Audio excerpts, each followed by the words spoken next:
बिस्मिल्लाहिर्रहमानिर्रहीम। अस्सलाम वालेकुम students, welcome to my YouTube channel learn with Numan. आज की इस वीडियो के अंदर हम अपना जो आर्टिफिशियल सैटेलाइट है उसका रिमेनिंग पोर्शन जिसमें वेटलेसनेस इन सैटेलाइट और उसके अलावा हम उसकी आर्टिफिशियल जो ग्रेविटी है उसको देखेंगे। इससे पहले आप लोगों से गुजारिश है कि चैनल को अपने लाजमी सब्सक्राइब करना और वीडियोस को अपने फ्रेंड के साथ जरूर शेयर करें स्टूडेंट्स, ठीक है। तो बेसिकली जब भी हम रॉकेट की मदद से किसी सैटेलाइट को लॉन्च करते हैं स्टूडेंट, तो उस सैटेलाइट के अंदर हर चीज जो है ना, जब वो अपने ऑर्बिट में पहुंच जाती है तो हर चीज वेटलेसनेस को एक्सपीरियंस कर रही है। तो मतलब हर चीज toward the centre of earth गिर रही होती है। अब आप एक चीज नोट करें जस्ट फॉर योर अंडरस्टैंडिंग कि अगर हम एक लिफ्ट में और लिफ्ट अचानक से टूट जाए तब हमें ऐसा लगता है हमारे पाँव के नीचे से जमीन निकल गई, हम फ्री फॉलिंग कंडीशन के अंदर होते हैं, ठीक है। नॉर्मल कंडीशन के अंदर जब हम जमीन के ऊपर खड़े हैं, हम जमीन पे फोर्स लगा रहे हैं और जमीन रिएक्शन की फोर्स हम पे लगा रही है, हम एक जगह पे रुके हुए हैं, ठीक है, हमें वेटलेसनेस फील नहीं हो रही।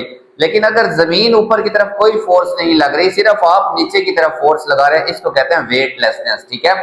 तो हमारा जो अपेरेंट वेट होता है वो क्या हो जाता है, जीरो हो जाता है, ठीक है स्टूडेंट्स। अच्छा, अब अगर देखें ना, कंसिडर सैटेलाइट को, सिर्फ आप यहाँ पे एक पॉइंट लिख दें कि when a satellite is launched, ठीक है, with the help of rocket, ठीक है, आफ्टर इट रीच, शुरू में तो रॉकेट ऊपर की तरफ फोर्स लगा रहा है इन इट्स ऑर्बिट, जब ये अपने ऑर्बिट में पहुंच जाती है, एवरीथिंग इनसाइड सैटेलाइट, ठीक है, सैटेलाइट के अंदर तमाम चीजें एक्सपीरियंस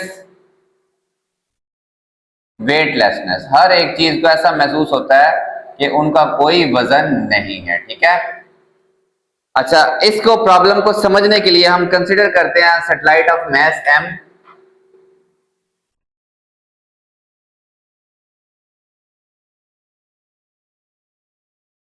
ऑफ मैस, बुक में बड़ा एम लिखा हुआ है लेकिन हम छोटा एम लेंगे क्योंकि बड़ा एम हमने स्पेसिफाई कर दिया मैस ऑफ अर्थ के लिए, ठीक है।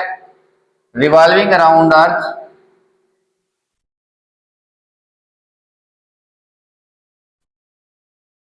in an orbit of radius, ऐसा जमीन के गिर्द जिसका जो रेडियस है वो क्या है, r है, ठीक है। ये एक सैटेलाइट है स्टूडेंट्स, सॉरी ये जमीन है, मैं फिर न्यूक्लियस बनाने लगा था। लेट्स सपोज ये जमीन है हमारे पास, तो यहाँ पे कहीं पे वो सैटेलाइट है, सैटेलाइट का जो जमीन के सेंटर से फासला है ये क्या है, r है, और सैटेलाइट का जो मैस है वो क्या है, m है, ठीक है। सैटेलाइट का मैस m और रेडियस r, ठीक है। सैटेलाइट के अंदर कोई भी चीज है स्टूडेंट्स, कोई भी ऐसी चीज है, ठीक है, तो हमें पता है, लेट्स सपोज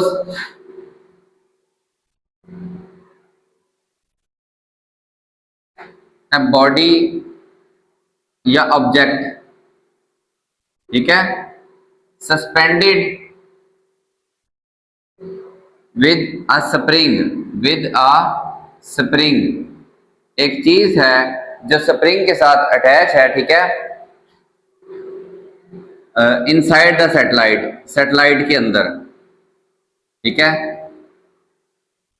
तो ये यहाँ जो सैटेलाइट है, ठीक है स्टूडेंट्स, इसके अंदर ये एक ऑब्जेक्ट है और ये जो ऑब्जेक्ट है ये किससे लटकी हुई है, एक स्प्रिंग की मदद से लटकी हुई है, ठीक है।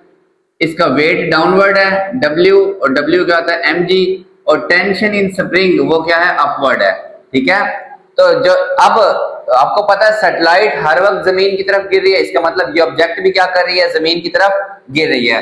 तो इसके ऊपर जो नेट फोर्स है, net force on object gives centripetal force, ठीक है।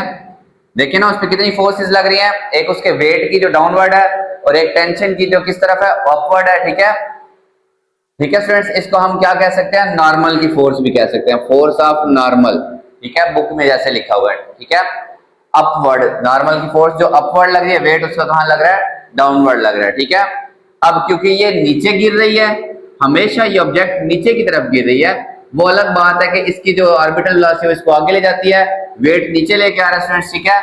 तो ये वेट ज्यादा है और नॉर्मल की फोर्स कम है, इनका जो डिफरेंस है वो उसको सेंट्रीपिटल फोर्स प्रोवाइड करता है। इनका जो डिफरेंस है वो क्या देता है उसको सेंट्रीपिटल फोर्स। तो हम सेंट्रीपिटल फोर्स को लिख सकते हैं वेट की फोर्स माइनस ये जो टेंशन है, वेट को हम कहते हैं mg और टेंशन को हमने लेट्स सपोज कह लिया F नॉर्मल।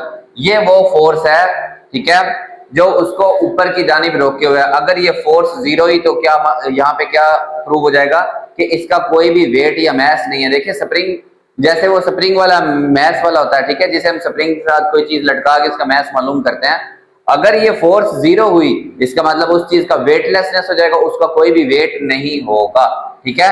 अब ये जो सेंट्रीपिटल फोर्स है ना स्टूडेंट्स, हमारा ये मानना है कि जब भी कोई भी सैटेलाइट घूम रही होती है तो वो किस वजह से घूम रही होती है, सेंट्रीपिटल फोर्स उसकी किस वजह से होती है, उसकी जो ग्रेविटेशनल फोर्स है, जो उसका वेट की फोर्स है, ये ग्रेविटेशनल फोर्स उसके वेट के बराबर होती है mg।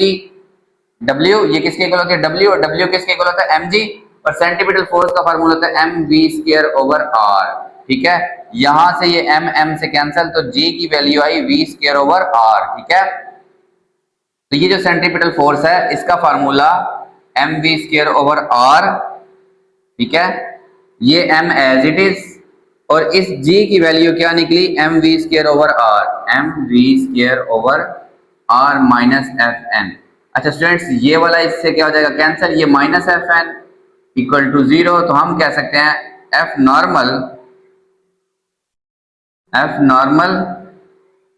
ये क्या है इक्वल टू 0, माइनस इधर आ जाए। तो जब ये नॉर्मल की फोर्स 0 है इसका मतलब उस पे अपवर्ड कोई फोर्स नहीं लग रही। तो जैसे मैंने समझाया, अगर हम जमीन पे खड़े हैं तो जमीन हमारे ऊपर एक फोर्स लगा रही है जिसकी वजह से हमें अपना वजन महसूस होता है, हमें ऐसा नहीं लगता कि हमारा कोई मैस नहीं है, कोई वेट नहीं है। जब हम झूले वगैरह लेते हैं तो जो झूले स्पीड से नीचे आते हैं तो हमें एक बार ऐसा लगता है जैसे हमारे पाँव के नीचे से जमीन निकल गई, इसको हम कहते हैं वेटलेसनेस। तो जब वो ऐसा कब होता है, जब हमारे ऊपर कोई भी नॉर्मल की फोर्स अपवर्ड एक्ट ना कर रही हो, तो हमें उस टाइम क्या महसूस होता है, वेटलेसनेस, ठीक है। तो since normal force is equals to 0 is 0, ठीक है। So every object inside the satellite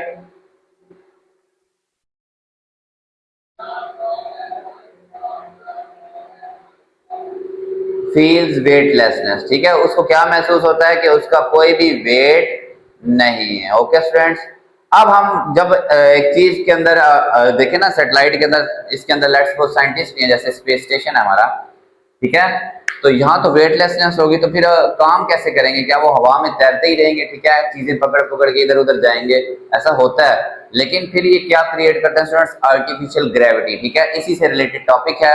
इसी वीडियो के अंदर हम देखते हैं आर्टिफिशियल ग्रेविटी क्या होती है और हम उसे कैसे जनरेट करते हैं।